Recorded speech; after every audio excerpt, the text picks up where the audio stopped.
What's up, guys? Erebus here, with the first of what will likely be a series called Not in My Dungeon. This is my level 60 plus 6 invader character. He hangs out most of the time in the dungeon, and it's just a blast. Contrary to a lot of the other populated areas in the game, like such as the woods or Pontiff or whatever, most of the people that are here, even today in this stage of the game's life cycle, most people here are not ganking. They're just trying to get through the level. So it's one of those places where you can still get some pretty solid old school invasions.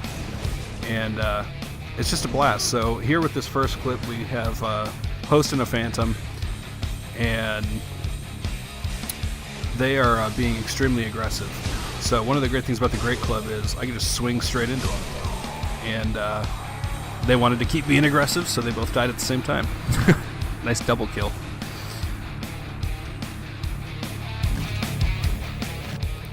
Now, one of the few downsides about invading in this area is it is rather large, so sometimes it's a bit tricky to find your prey. Although I lucked out this time and saw them right away. So we've got a Host and a Phantom. Again, just like last time, a lot of two people teams in here, and got a Pyro, so I want to shut that down real quick and get lucky with the backstab there. No more Phantom, and now it's just me and Mr. Curve Sword. Now, I hadn't been using the club for very long, so at first I was a little bit scared. It didn't really show in the play there, but I was a little bit scared of that Curve Sword. Only because I don't have a ton of poise. Despite the armor that I'm wearing, it's not that high. So I was a bit concerned with the hyper armor, and I don't really know the frames yet. But since he was one-handing, I figured I had a pretty good shot, and I turned out to be right. Now, for anyone else who wants to use the club, that R2 move is a great bait tactic. Almost everyone, if you show off that R2, they're going to run straight into you after that. So as long as you have the stamina to swing a couple times after your R2, it's an excellent tactic. Now this fellow made the unfortunate mistake of falling down and got dropped on.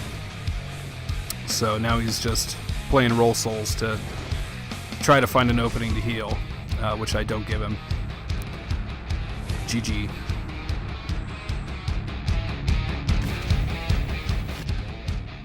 Now, this chap is not somebody that I actually wanted to run into. Just a lone host playing the level. I'm more interested in teams of at least two, maybe even three. Only because it's not like an arrogance thing, like that I don't think I can be beaten by solo players, because I know I can. I get beaten by them all the time. But it's more of just an attitude thing. I'm going into this looking to break up teams, and if this guy was just trying to play the level, I kind of feel bad about that, but not bad enough, obviously.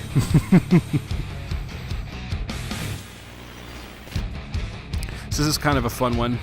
We've got a great sword user and a caster. Unfortunately for the caster, his little pew-pews do no damage, so I'm just going to completely ignore him and demolish this Phantom. And look at that, full health right away, because those little pew-pews are nothing. And then this guy makes the mistake of trying to trade with me. Sorry about you.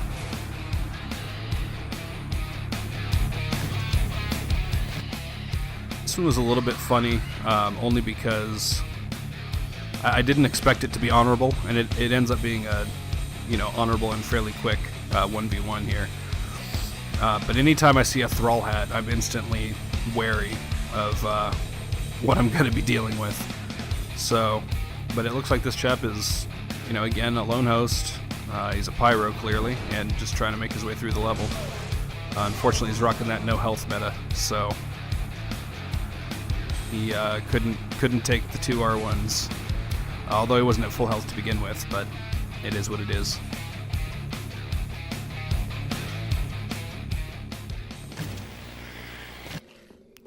Alright, now this invasion here, there's going to be several sections that are fast-forwarded quite a bit. This was a very lengthy endeavor, thanks to lag and cowardice.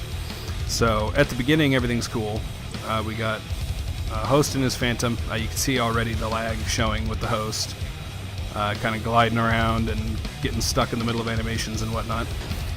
So I'm going to ignore him for the time being and mostly focus on this phantom. I want him out of the way. And that takes place. So now I'm going to try to hunt this guy who's roller skating. And unfortunately get the backstab animation on the chase down. Wanted a running attack, but messed with the inputs. And so he's back at the bonfire, so I know he either is resigned to his fate or he's going to try to summon again. It of course ends up being the latter. He also tries to parry the Great Club, so I know that he's relatively inexperienced. I like that instant heal as well. No animation for the Estus drink, just his health just went up magically. Great. So he is summoning again, of course, and turns out that it is the same guy. Must be a password summon, no time limit.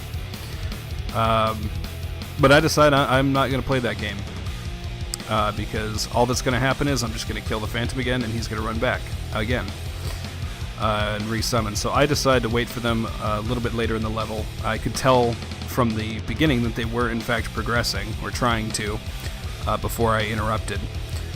So I decided to wait later on and try to catch them a little bit off guard and a little bit further from the bonfire. And here you see I'm looking around a lot. I'm trying to see if I can get an angle on the jailbreak window gate thing because I didn't check to see if that was open because I want them to come this way. Now unfortunately, as you saw there, the Phantom died to the regular enemies, so I already know the host is sprinting backwards. I was going to try to catch him originally, but I see how far he's already gotten and decide it's not worth my time. So I'm going to wait right here. Now I don't have the obscuring ring on, so I want to sit around a corner so that they don't automatically see me. I could have thrown the obscuring ring on, but I'm not great at ring swapping on the fly, and I don't want to miss what might be my only opening to take these guys out when they come back this way. So I'm hoping that maybe with a surprise R2 or something, I can get enough damage in quickly that I can finish it before the host becomes a pain in my ass again. So I just actually noticed on reviewing that the Phantom fell down. I was wondering what was taking them so long to get over here, but now I know. At any rate, so I see them come around here. I charge the R2 far too early and miss, but go ahead and just start swinging. Phantom dies instantly again. Get the host to a very low amount of health and chuck a bomb, and he's already dead. Now the lag has not allowed him to die yet, but he had already died from that bomb. So, good riddance, Mr. Run and Summoner. Holy hell. This one actually I got invaded, and it was pretty fun, to be honest. So, got a scythe user. He starts out pretty honorable, allows me to, gives me time to buff and use my green blossoms, which was nice of him. So I think we're having an honorable duel. I see him pull out the buckler, and I'm instantly confused at whether he thinks I'm going to go for rolling or running attacks or what happens. But see here now, he heals, and now there's a blue on the way, and he's got no health. I do like to have Way of the Blue on when I'm a solo host, not for ganking purposes, but I like to give blues a chance to get their concords. But look, he is out. He took off, and I'm a bit confused. Second here I'll see, oh, the blue's here, that's why. He didn't want to fight two people. But then instantly with one blue, bye bro. I just don't understand invaders that don't expect or want to fight multiple opponents. But at any rate, now we've got a Sunbro and a host. And at this point I'm not sure if it's just them, but it turns out it absolutely is. Nobody else comes rushing in from off screen. And this host is going to annoy the hell out of me because he is a bomb master. And it doesn't even do that much damage. I just find it frustrating. And I was getting pretty irritated here several times. between the bombs and the spear charge. I really wanted to parry the spears, but it was not in the cards with bombs being Hail Married at me constantly. So this begins with a lot of move forward, take some damage, back down, move forward, take some damage, back down. And it's really 100% because of those bombs, between the stagger and the frustration. And the stagger is a very real part of it as well. There you see me go for a parry that was absolutely nothing, parried the air. But I thought I was coming in for another running attack. But the stagger on those bombs is just enough that I can't break out of the spear moveset. So it's one of those things where I don't feel like I should have done this poorly, but at the same time, there's an element of it that's kind of unavoidable.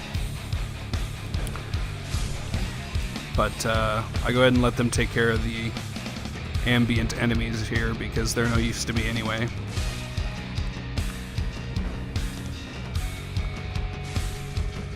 And now it's back.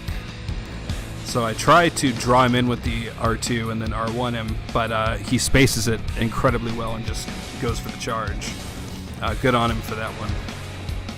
Now I'm starting to notice that 2 R1s for me put him at about no health.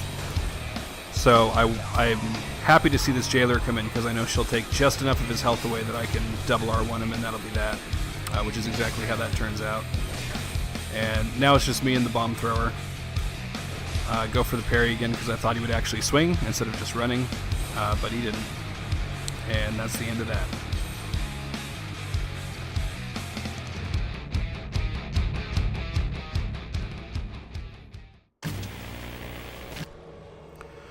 Now we come to the absolute favorite of mine from this video at least. Quite more or less the theme for not in my dungeon. No squads in my dungeon. I will not allow it. So, right now we've just got Host, chucking fireballs, and a Sunbro. But there is yet another. They have not realized that the group is in trouble and is just fighting the regular enemies of the level. So right now it's virtually just me and these two. But now as I chase down this Sunbro, he's backing up to the other Phantom for some support, which was smart of him. Unfortunately, the Phantom is rocking that no health meta, and wasn't at full health anyway. So now I'm just going to swing for days, and suddenly it's a lone Host with no health. So I'm very excited about that. I also notice he keeps blocking, so I'm staggering my R1s a little bit so that I have time to get in there for the riposte if I break his guard, which I do. Doesn't quite kill him because my buff ran out, but I am able to catch him with that R2 roll catch. And just a very quick and efficient dispatch of the squad. So, thanks guys, hope you enjoyed, and I'll see you next time.